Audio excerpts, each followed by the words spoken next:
آج پروین شاکر کی ایک اور غزل لے کر حاضر ہوا ہوں۔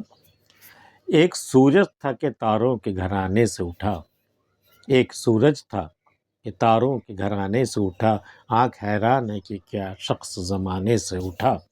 ایک شخص تھا جو سورج کے مانند تھا، یہ تارے جیسے ٹمٹماتے ہوئے لوگوں کے بیچ میں ایک سورج کے مانند کوئی شخص تھا، کافی روشن شخص تھا وہ، اور آنکھ حیران ہو گئی کیا شخص، اور ویسا شخص دنیا سے اٹھ گیا۔ آنکھیں تو بالکل حیران رہ گئیں۔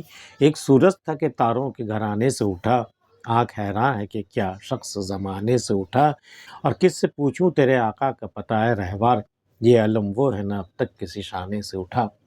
کربلا کا منظر، حسین علیہ السلام کی شہادت کے بعد ان کی سواری واپس آئی ہے، اس سے پوچھا جا رہا کہ اس سے پوچھوں تیرے آقا کا پتہ ہے رہوار، یہ علم وہ ہے نہ اب تک کسی شانے سے اٹھا۔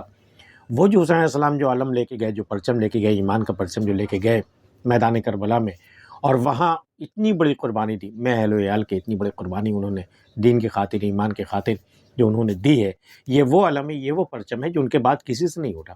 کسی کے شانے میں اتنا زور تھا ہی نہیں، ہوا ہی نہیں کہ وہ اس علم کو پھر آگے لے جا سکے، اور اس ایمان کی خاطر وہ اپنا سب کچھ قربان کرنے کو تیار رہے۔ یہ علم، یہ پرچم اور کسی سے نہیں اٹھا ان کے بعد۔ کس سے پوچھوں تیرے آقا کا پتہ ہے رہوار، یہ علم وہ ہے نہ اب تک کسی شانے سے اٹھا۔ حلقۂ خواب کو ہی گرد گلو کش ڈالا، دست قاتل کا بھی احسان نہ دیوانے سے اٹھا۔ دیوانہ تو آپ جانتے ہیں جو وحشت جن پر طاری ہوتی ہے، وہ اپنی تخیلاتی دنیا وہ تخلیق کرتا ہے اور اسی میں وہ رہتا ہے۔ ظاہری دنیا سے، اس دنیا سے اس کا تعلق نہ کے برابر ہوتا ہے، وہ اپنی اسی دنیا میں مگن رہتا ہے، وہیں وہ ہنستا ہے، روتا ہے، چیختا ہے، چلاتا ہے، اسی تصوراتی دنیا میں۔ تو حلقۂ خواب کہا گیا اسے، تو حلقۂ خواب کو ہی گرد گلو کش ڈالا۔ جب دیوانگی پڑھی تو کیا کیا انہوں نے، اپنے خواب کو ہی، حلقے کو اپنے گلے کے چاروں طرف اس نے لپیٹا، گرد گلو کس ڈالا، پکڑ کر کے اس نے کس دیا۔ حلقۂ خواب کو ہی گرد گلو کس ڈالا، دست قاتل کا بھی احسان نہ دیوانے سے اٹھا۔ دیوانے نے تو دست قاتل کا بھی احسان نہیں لیا، یہ قاتل آ کر کے اسے قتل کرے، اس قاتل کا احسان بھی نہیں اٹھایا، اس نے خود اپنے خواب سے اور اپنے گلے میں اس نے کس لیا۔ حلقۂ خواب کو ہی گرد گلو کس ڈالا، دست قاتل کا بھی احسان نہ دیوانے سے اٹھا۔ پھر کوئی یکس شعاعوں سے نہ بننے پایا، کیسا مہتاب میرے آئینہ خانے سے اٹھا۔ آئینہ خانہ، ایسا مکان جہاں چاروں طرف شیشے لگے ہوں، شیش محل۔ تو پھر کوئی یکس شعاعیں تو رہ گئی، لیکن ایک مہتاب تھا جس کی روشنی کی وجہ سے وہ آئینہ خانے میں اتنے عکس نظر آ رہے تھے۔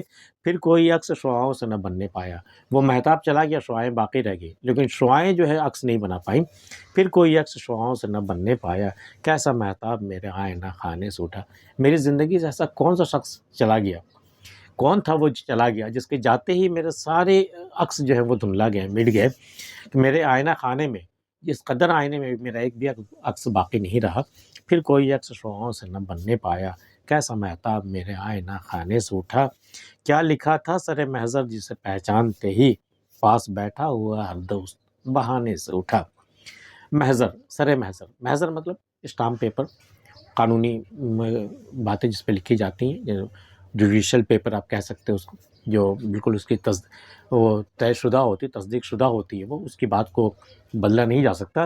تو کیا لکھا تھا سر محضر جسے پہچانتے ہی، بھئی میرے پاس ایک محضر آیا تھا، میں نے وہ ایک پیپر میں نے دیکھا، ایک ڈاکومنٹ تھا ہمارے پاس، اس میں کیا لکھا تھا آخر، کیا لکھا تھا سر محضر جسے پہچانتے ہی، پاس بیٹھا ہوا ہر دوست بہانے سے اٹھا۔ میرے پاس جتنے بھی دوست بیٹھے ہوئے تھے ان لوگوں نے بھی دیکھا اس کاغذ کو، اور جیسے جیسے دیکھتے گئے وہ کسی نہ کسی بہانے ہمارے پاس سے اٹھتے ہوئے چلے گئے۔ ایسا کیا لکھا تھا اس محضر میں، ان ڈاکومنٹس میں کیا لکھا ہوا تھا آخر، کیا لکھا تھا سر محضر جسے پہچانتے ہی، پاس بیٹھا ہوا ہر دوست بہانے سے اٹھا۔ آج کی ویڈیو میں اتنا ہی۔ پروین شاکر کی غزل آپ کو کیسی لگی بتا سکتے ہیں۔ ملتے پھر کسی کے لیے ویڈیو میں، تب تک کے لیے اللہ حافظ۔